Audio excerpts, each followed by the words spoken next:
1981년 3월 30일 워싱턴 DC 중심부의 한 호텔 앞에서 6발의 총성이 울려 퍼졌습니다. 총구가 향한 곳은 로널드 레이건 전 대통령. 대낮에 충격적인 사건을 저지른 범인의 정체는 26살의 평범한 남성 존 힌클리. 꽤 유복한 환경에서 자란 이 남성이 대통령 암살이라는 끔찍한 사건을 벌인 이유는 영화배우 조디 포스터의 관심을 끌기 위해서라고 밝혀 미국 시민들을 경악해 했습니다. 그 이후 재판 과정에서 뜻밖의 병력이 드러난 존 힌클리. 그는 사춘기 시절부터 조현병을 앓고 있었던 것입니다. 또 정신질환의 문제는 때로는 남 얘기라고 생각되지만 누구나 어떤 힘든 스트레스 시기에 질환이 생길 수 있다는 거거든요. 그냥 평범했어요. 평범하고 친구들이 좀 많고. 평범한 이들에게 찾아온 어둠의 그림자. 그렇게 있다가 제가 그거 알게 된 게 혼잣말을 하는 게 아니라 누구랑 대화를 옆에 누가 사람이 있는 것처럼 얘기를 하는 거예요. 그래서 엄마 이 목소리 안 들려? 막 이러는 거예요. 그래서 커버 스토리 9번째 이야기. 조현병은 어떻게 인간을 지배하는가?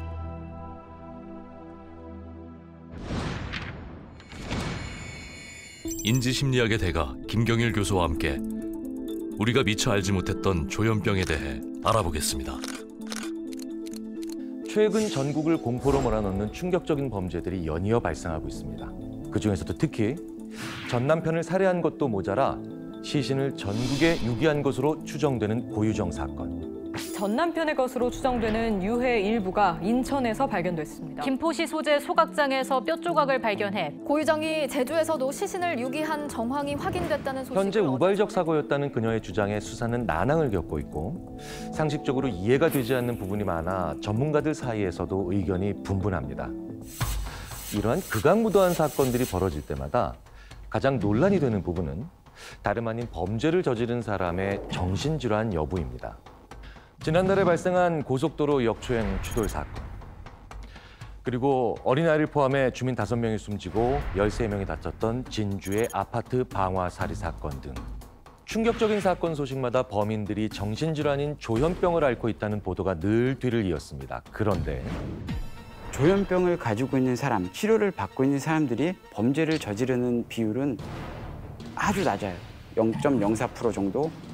이런 흉악범죄를 저지른 조현병 환자들이 처음부터 정신질환을 앓았던 것이 아닌 평범한 사람이었다면 믿으시겠습니까? 최근 언론에서 많이 언급되고 있는 조현병. 조현병의 정확한 정의는 무엇일까요?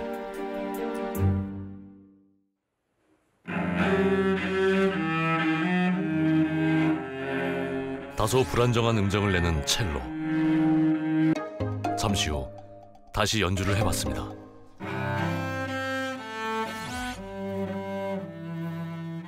소리의 차이를 느끼셨습니까? 첼로의 소리를 바꾼 단 하나는 현을 조절한 것입니다. 조현이라는 거는 현을 조절한다. 그러니까 현악기의 줄을 일종의 튜닝을 하는 거죠.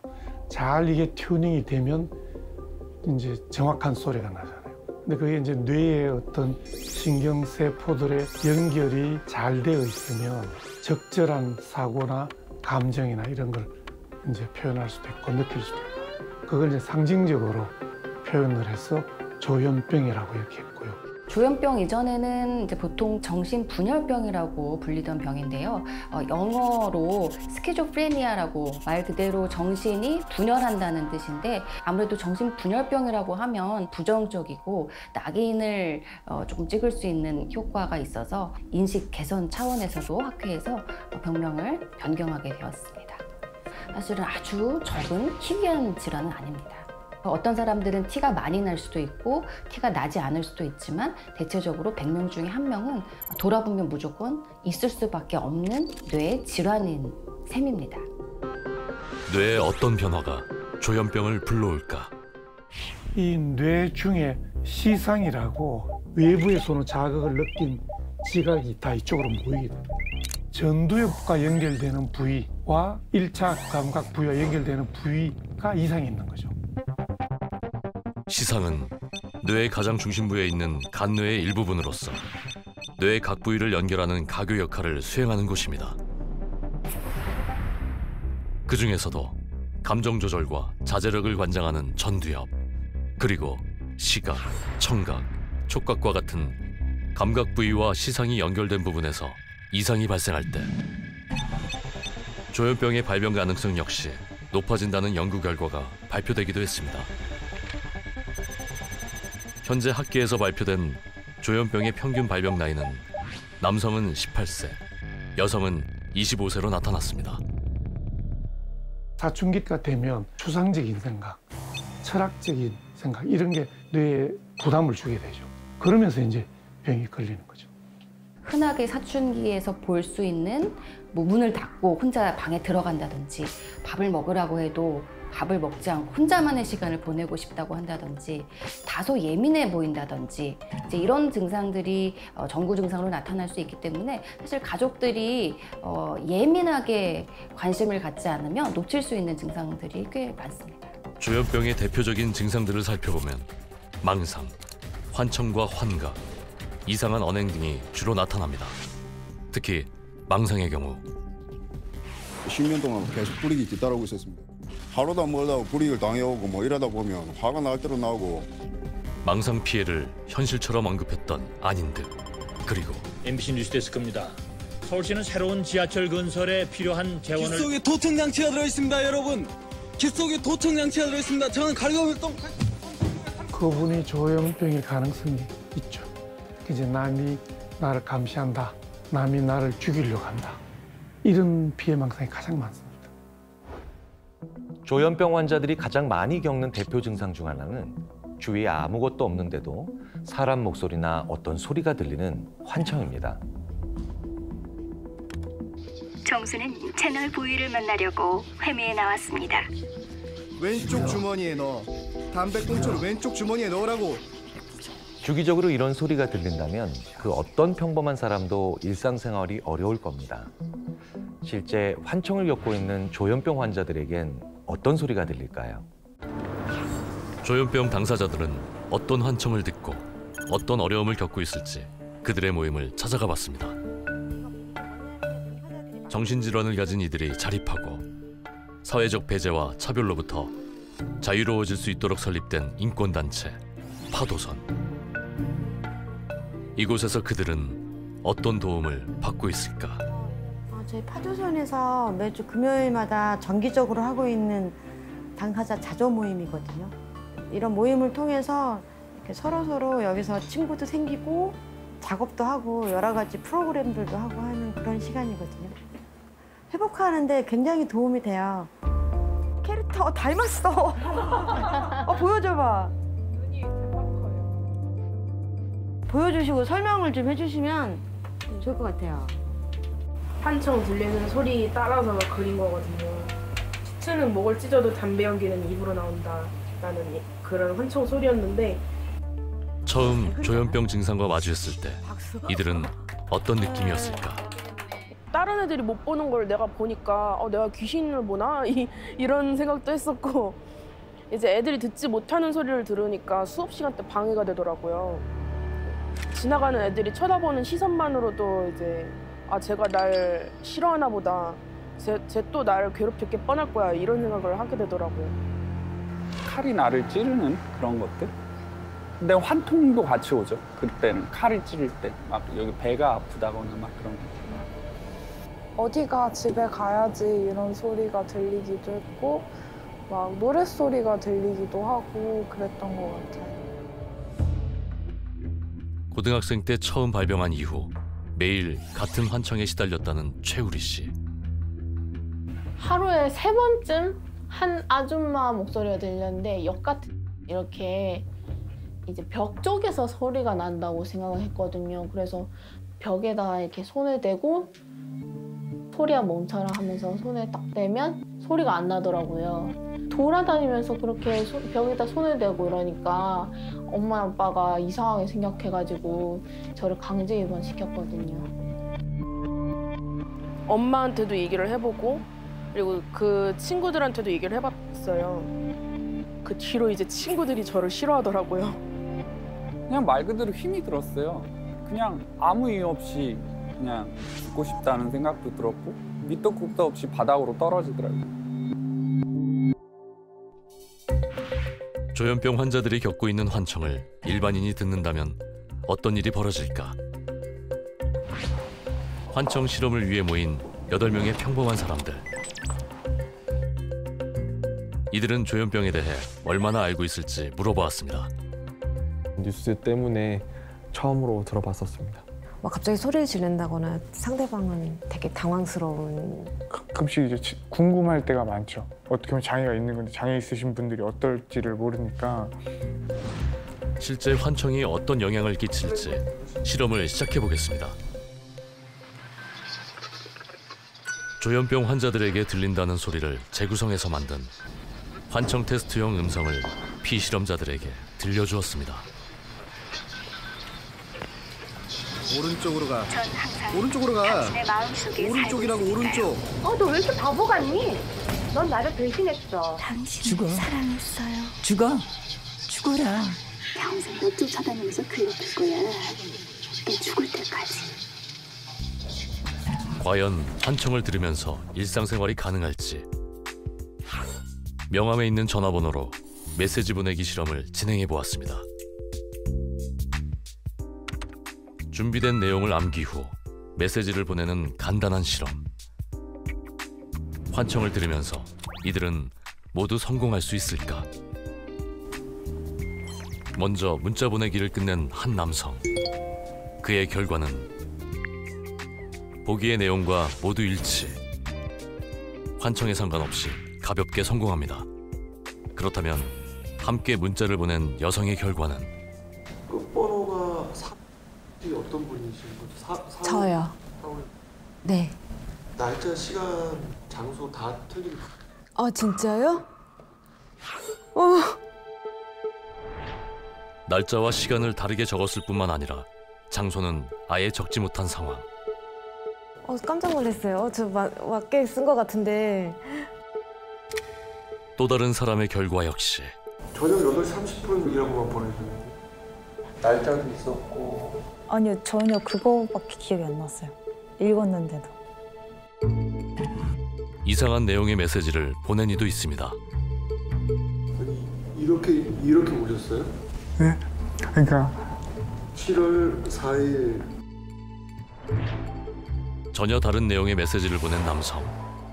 그는 왜 이런 메시지를 보낸 것일까? 아니 자꾸 이게 헷갈려가지고. 사랑했다는 내용은 전혀 없었는데.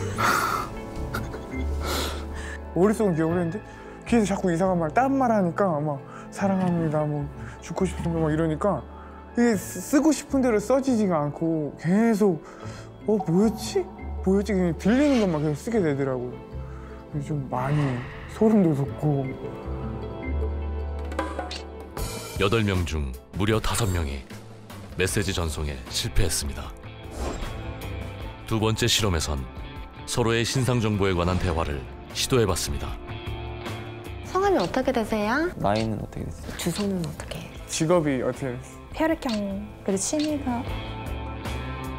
환청이 이어진 상황 속에서 상대방의 정보를 제대로 인식했는지 확인해 보겠습니다. 방금 전에 대화하신 거 상대방에 대한 내용을 거기다 써주시면 그들은 과연 상대방의 신상 정보를 얼마나 기억하고 있을까? 결과를 살펴보겠습니다. 김지연. 네, 맞습니다. 박우진. 서울시 은평구 사시나요? 네. 서울시 은평구 살고 있어요. 양천구. 이 여자분 성함이 김자현. 아니요. 박진주요. 완전히 다른 분이세요. 남자분 성함은 김현수. 아니요, 아닙니다. 저 황준현입니다. 이름 어떻게 되시나요? 박진주요. 성함이. 저 황준현입니다. 네. 이상한 소리가 들리니까 이 소리만 자꾸 집중이 되고 진짜 막 나가서 막 죽어 이러니까 진짜 죽어야 되나 뭐 이런. 모르겠어요. 잘 지금 딸랑 뭐 10분 내지로 들어본 것 같은데 그것만 들었는데도 정신이 좀 없거든요. 두 번째 실험 결과 또한 8명 중 2명만 성공했습니다.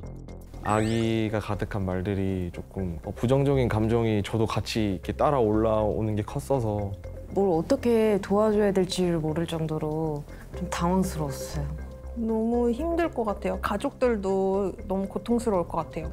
막 이런 거에 대해서 체계적인 치료 방법이라든가 이런 게 나와야 될 것 같아요. 왜냐면 뭐 많아지고 있다는 얘기를 들었거든요. 그래서 20여 년을 남들과 똑같이 평범하게 보낸 가족이 있습니다. 그런데 지난 2010년 21살이 된 딸이 갑자기 이상행동을 보이며 단란했던 가족의 행복에 금이 가기 시작했다고 합니다. 이들 가족에게 무슨 일이 있었던 것인지 직접 들어봤습니다.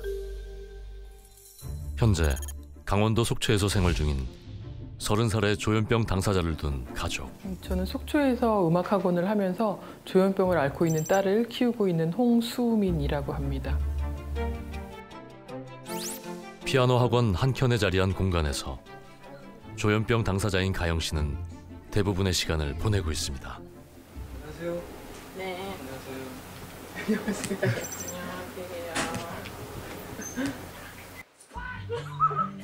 조현병이 발병한 지 어느덧 10년. 가영 씨에게도 그녀에게만 들리는 환청이 있다고 합니다. 뭐라고 들려요? 그냥 대화 한 대화에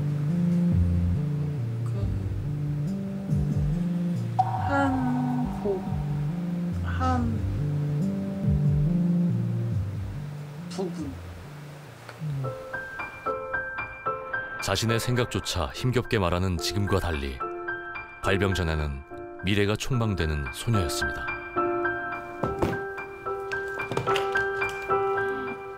그냥 평범했어요.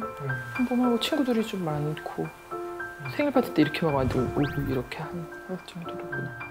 IQ 검사했을 때 IQ가 거의 140 가까이 나왔었어요. 이렇게 글씨도 4살 때 떼고 머리는 나쁘지는 않았는데 얘는 좀 활달하고 그랬었어요. 사춘기 역시 또래와 비슷했던 가영 씨. 그런데 이제 고등학교 2학년 때쯤에 다른 친구들이랑 이렇게 섞이고 반이 나뉘고 막 이러면서 그때 한동안 좀 학교 안 가고 싶다고 친구들이 다른 애들이 자기 욕을 좀 하는 걸 들었다고 그래서 가기 싫다고 이러면서 한동안 저랑 좀 이렇게 되게 힘든 게 한 적이 있었거든요. 근데 얘가 그때도 혹시 그런 게 전조 증상처럼 그랬던 게 아닌가 막 그런 생각도 들고. 사춘기의 한때라 생각하고 잊고 지내던 어느 날 가영 씨에게 이상 행동이 나타납니다. 얘가 하루는 밥을 먹는데 막 이렇게 혼잣말을 하는 게 아니라 누구랑 대화를 옆에 누가 사람 있는 것처럼 막 얘기를 하는 거예요. 그래서 너 지금 무슨 얘기하는 거냐고 누구랑 얘기를 하냐니까 엄마 이 목소리 안 들려? 막 이러는 거예요. 그래서 누구냐 그러니까 뭐 예수님이라고도 그랬다가 뭐 누구라고도 그랬다가 뭐 막 그래요. 그러면서 저 앞에 냉장고 있잖아요. 거길 막 가리키면서 엄마 쟤네들 누구야? 막 이러는 거예요. 그래서 누구 그랬더니 쟤네 여자애들 둘이 뭐 단발이고 뭐 막 이렇게 얘기하는 거예요. 그래서 주변에서 어떻게 무당 소개를 받아가지고 퇴마구 수술을 하게 된 거예요. 딸의 상태가 날이 갈수록 심해지자 답답한 마음에 퇴마구까지 했지만 퇴마구술 하고 그 이제 무당이 이제 자기가 할 거는 다 했으니까 현대의학에서 해야 될 게 있을지 모르니까 정신병원을 가봐라 이렇게 얘기를 해서 되게 당황했죠. 저는 퇴마하면 끝날 줄 알았는데 거길 가야 된다고 하니까 특히 정신병원에 대한 어떤 그런 선입견 때문에 간다는 건 생각도 못 하겠더라고요. 그래가지고 다시 돌아올 거라 믿었던 시간들. 하지만 딸의 상태는 점점 더 나빠졌습니다. 선거가 있던 날이었어요. 그래서 이제 선거하고 이제 작은 애랑 자고 있는데 큰 애가 이제 컵에다 물을 떠갖고 와서 막 뿌리면서 일어나라고 막 깨우면서 이제 투표했냐고 투표는 꼭 해야 되는 거라 그러면서 막 그러는데 아 이건 그냥 두면 안 될 것 같고 너무 무서운 거예요. 막 아이도 막 되게 이렇게 눈도 그렇고 막 도저히 정상이 아니라는 느낌이 확 오는 거예요. 그래서 다음 날 이제 애를 설득을 해서 가서 진찰만 받고 오자. 그리고 저는 데리고 갔는데 의사 선생님이 이제 뭐 이렇게 체크하고 뭐 이런 거 하더니 당장 입원을 해야 된다는 거예요. 그래서 이 상태로 두면 뭐 뛰어내려라, 뭐 자살해라, 뭐 이런 환청이 들리면서 그대로 해서 애들이 사고가 난다. 그 길로 그냥 걔는 입원을 하고 저는 그냥 온 거예요. 그래서 그날 차에서 엄청나게 울었죠. 막. 딸을 홀로 병원에 두고 나오며 모든 게 자신의 잘못인 것만 같았다는 엄마 홍수민 씨. 당시 그녀가 할 수 있었던 것은 딸의 상태가 좋아지기만을 간절히 기도하는 것뿐이었습니다. 계속 외래 다니면서 약만 계속 받아서 먹고 있어요. 제가 여기저기 다녀보고 막 하는데 결국은 약만 먹으면 된다였거든요. 산책도 나가고요. 빨래 청소기 돌리기. 꾸준한 치료 덕분에 이제 일상생활은 물론 집안일도 도울 수 있게 된 가영 씨. 이번 주말엔 피아노도 같이 닦자. 저번에 내가 카페트 돌려줘가지고 엄마는 완전 좋았는데. 언니 싫어하는. 오랜 시간이 지나 이제는 평화로운 일상을 보내는 엄마와 딸. 그러니까 항상 이상하고 그런 거 아니에요. 일상적으로 그냥 그런 거 다 잘 지내요. 근데 이제 만약에 직장에 가서 뭔가 기능적인 걸 뭔가 할 때는 조금 뭐 학습이나 이런 게 조금 느릴 수 있을 것 같다는. 딸의 모습을 보고 있을 때마다 후회되는 일이 먼저 떠오른다고 합니다. 그것은 바로 이게 조기에 치료가 되면 완치율이나 이런 게 훨씬 높대요. 근데 저희 아이만 해도 그 시기를 놓쳤기 때문에 지금 굉장히 힘이 들고 있거든요. 그래서 저는 인식을 바꿔야 된다는 생각? 모든 조현병 환자들이 그렇다고는 저는 생각 안 해요. 저희 아이만 해도 제가 뭐 같이 있으면서 오히려 제가 화나면 제가 아이 등짝을 때리고 뭐 이래 제가 맞은 적은 한 번도 없거든요. 최근 극소수 조현병 환자들이 저지른 범죄로 인해 다수의 조현병 환자까지 폭력적이란 인식이 생겨난 상황. 조현병과 폭력성은 진짜 밀접한 연관이 있는 것일까? 조현병에 대한 오해를 풀기 위해 특별한 자리를 마련했습니다. 조현병 환자들을 21년간 치료해온 전문의와 조현병과 폭력성이 실제로 연관이 있는지 이야기를 나눠보았습니다. 이 교수님, 그 발생 확률은 높지 않지만 어쨌든 조현병을 앓고 계신 분들이 이제 폭력적인 그런 결과를 만들어낼 때 이런 의학적인 그런 발현 과정의 얘기를 해주신다면 어떻게 말씀을 해주실 수 있을까요?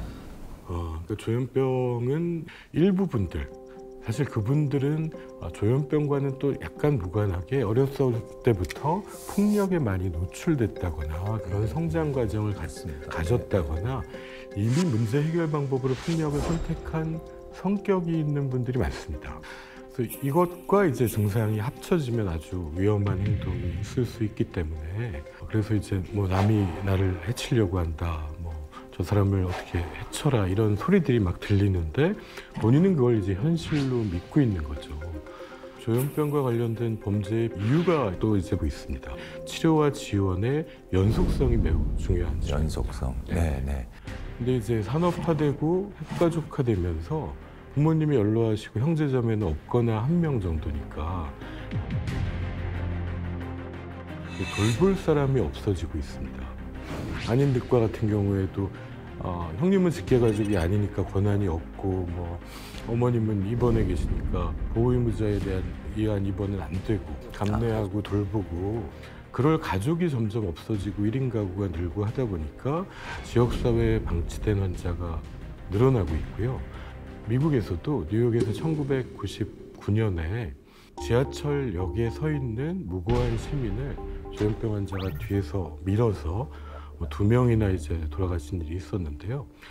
비슷한 시점이었던 것 같습니다. 핵가족화가 진행되고 국민소득은 많이 높아지고 했는데 이제 사회적 시스템이 없을 때 이런 게 생긴 거였죠. 중증 정신질환의 경우에는 지속적인 치료와 지원을 받을 수 있는 법안을 피해자의 이름을 따서 캔드라법이라는 것을 국회가 통과시키게 되는데요.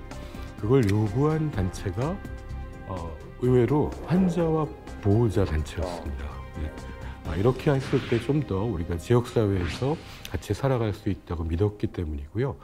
사실 저는 또 심리학자의 한 사람으로서 지금까지 이 추이를 지켜보면요. 사실은 우리나라 사회가 이 입원과 격리를 제대로 구분을 못하고 있다는 생각이 듭니다. 사실 저희만 그랬던 건 아닌 것 같습니다. 뭐 일본 같은 경우에도 1950년대까지 사택 감치라는 게 있었습니다. 집안에 가족인 중증 정신질환자를 가둘 수 있는 걸 법으로 허용했고요. 악질적인 법이라는 오명과 함께 막을 내린 사택 감치제도. 그걸 이제 문제라고 인식했을 때 이분들을 방 안에 두지 않고 좀 더 만나고 접촉할 수 있는 기회를 늘릴 수 있으면 좋겠습니다. 아직은 그래도 사회적인 인식이나 아니면 어떤 그 지원하는 시스템이 약하기 때문에 병이 있는 것 같다라는 걸 많이 좀 숨기시는 것 같습니다. 지금도 어딘가에 그런 이제 방치된 상태에서 집 밖으로 잘 나오지 않는 경우가 대부분입니다. 외출을 꺼린다는 정신질환자들. 그렇다면 현재 우리나라 정신질환자의 수는 어느 정도일까? 국내에 정신질환을 앓고 계신 분들이 한 500만 명 정도 있다고 보고가 되고 있고요. 500만 명 중 주요 정신질환자 수는 약 50만 명으로 이 중 8만 명은 정신요양시설에, 9만 명은 정신건강센터에 등록되어 있습니다. 그렇게 볼 때 50만 명 중에 한 33만 명 정도는 관계기관에 파악도 되지도 않고 있고 관리가 안 되고 있는 상황이라고 볼 수가 있겠죠. 지금 이제 그 문제가 굉장히 중요한데요. 전 세계적으로 조기 발견, 조기 치료로 다 갑니다. 그래서 병이 발병하고 난 다음에 치료하면 늦기 때문에 OECD 국가는 거의 대부분이 정신과 영역은 공공의료 부분에서 80~90%를 커버하고 있습니다. 사회 안전망하고 관련있죠. 사고가 나면은 일반인들이 좀 문제 생기잖아요. 그러니까 그런 시스템이 되어 있는 거죠. 하지만 실제 범죄율을 살펴보면 정신질환자의 범죄율이 비정신질환자에 비해 약 28배나 낮은 걸 확인할 수 있습니다. 그러나 이와 반대로 다시 범죄를 저지를 확률은 비정신질환자에 비해 높은 상황. 모두가 상생하는 안전한 사회를 만들기 위한 대책은 없을까? 지금 5가지 종류의 강제 입원 제도가 있습니다. 하나는 자의 입원이고요. 하나는 동의 입원이라고 해서 본인의 동의와 보호자의 동의 1인이 있으면 할 수 있는 거고요. 그다음에 보호자 동의라고 해서 보호자 2명 이상 동의가 있으면 입원시킬 수 있는 제도가 있고요. 그 다음이 이제 행정 입원이고 그 다음이 긴급 입원이에요. 이 3가지는 본인의 동의 없이 입원이 가능하지만 근데 이 5가지의 운영 상황에 대해서 통계적으로 보면 행정 입원하고 마지막에 긴급 입원이 같은 경우에는 굉장히 소극적으로 운영되고 있는 게 사실입니다. 그래서 최근에 이제 사법 입원, 법원에서 판단을 해서 좀 이거를 해달라라고 하는 요구가 지금 나오고 있는 이유인 거죠. 미국, 프랑스 등에선 사법부가 정신질환자의 입원을 결정하는 사법 입원제를 시행하고 있으며 우리나라 또한 도입을 논의 중입니다. 대부분의 조현병 환자는 사실 폭력성하고는 관계가 없습니다. 오히려 이제 좀 대인관계를 조금 피하려고 하고 어려워하고 또 오히려 또 낙인이 더 찍히는 그런 일이 있는 것 같아서 정말 안타깝습니다. 그래서 자기들만의 공간에서 감추게 되고 감추면서 또 치료는 당연히 잘 안 이루어지게 되겠죠. 때문에 그런 악순환 속에서 이러한 범죄로 이어지는 사례가 나올 수도 있는 거거든요. 1994년 노벨 경제학상을 수상한 그의 이름은 바로 Den då geniförklarade John Nash. 31살에 조현병 진단을 받은 그는 반복된 입원과 퇴원 속에서도 가족과 국가의 제도적 지원 아래 조현병에 당당히 맞섰습니다. 그 결과 조현병을 극복하고 게임 이론으로 노벨 경제학상을 수상하게 됩니다. 조현병의 결과는 얼마든지 달라질 수 있습니다. 손가락질을 받느냐, 칭송을 받느냐는 사회적 제도와 인식 변화, 그리고 당사자 본인의 노력에 달려 있습니다.